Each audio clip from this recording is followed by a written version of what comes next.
With Elden Ring right around the corner, you might be wondering what class you should actually pick. This video will help answer that question and prevent you from wasting time in character creation. Starting out with the first class, we have the Vagabond. It starts out at level 9.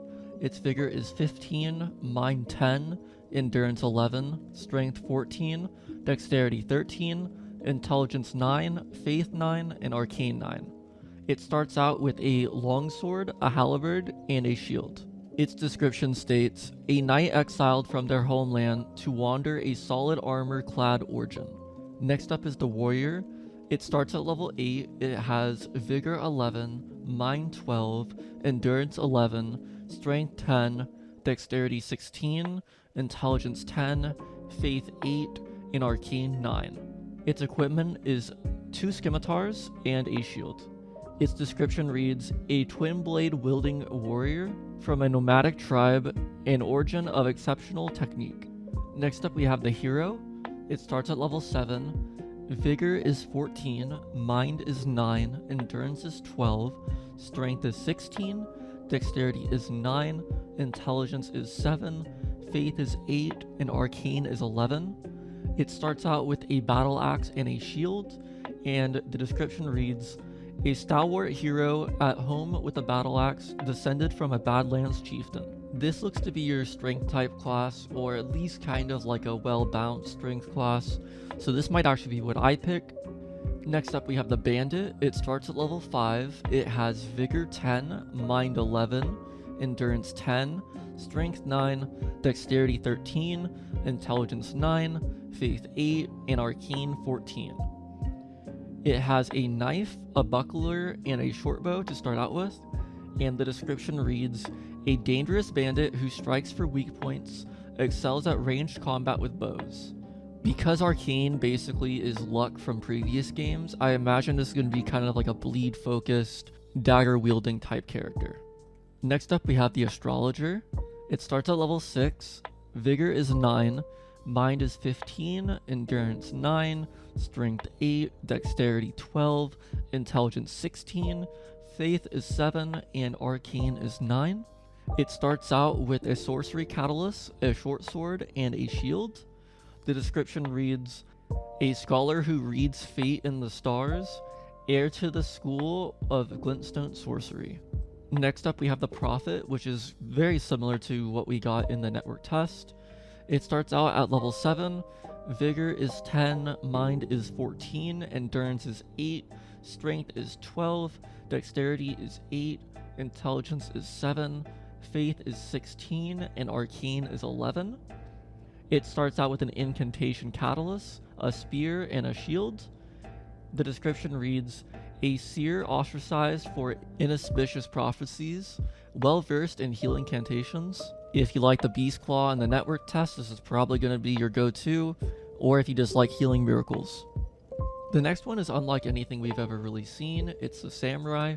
It starts at level 9, the vigor is 12, mind is 11, endurance is 13, strength is 12, dexterity is 15, intelligence is 9, faith is 8, and arcane is 8.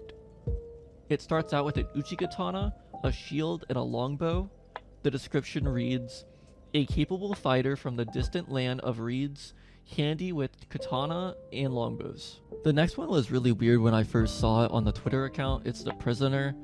It starts at level 9, vigor is 11, mind is 12, endurance is 11, strength is 11, dexterity is 14, intelligence is 14, faith is 6, and arcane is 9. It starts with a sorcery catalyst, an estoc, and a buckler. Its description states, a prisoner bound in an iron mask, studied in glintstone sorcery, having lived among the elite prior to sentencing. Next up we have the Confessor. Level 10, vigor is 10, mind is 13, endurance is 10, strength is 12, dexterity is 12, intelligence is 9, faith is 14, and arcane is 9. Its equipment is an incantation catalyst, broadsword, and a shield. The description reads, a church spy adept at covert operations, equally adept with a sword as they are with incantations. So this is like a little bit of like a battle mage type class, but except with incantations instead of sorceries. And last but certainly not least, we have the Wretch, which starts at level 1 and has 10 in every stat. Its equipment is a club, and the description reads, "A poor purposeless sod, naked as the day they were born, a nice club is all they have." And that's it for all the classes, but let's go ahead and get into the gifts. The first one is the Crimson Amber Medallion, which is a talisman or a ring that increases your maximum HP. The next one we have is the Lands Between Rune, which just gives you many runes, so it's just like a great soul. There's also the Golden Seed, which is used to reinforce your flask. There's also the Fanged Imp Ashes, which is just a spirit summon that you can start out with from the beginning. There's the Cracked Pot, which is a container for certain thrown items. There's also the Stone Sword Key, which is used to break the seal on imp statues. This basically functions as Pharos Lockstones from Dark Souls 2. There's also the Bewitching Branch, which is 5 sacred branches charged with beguiling power, said to originate from demigod Makilla.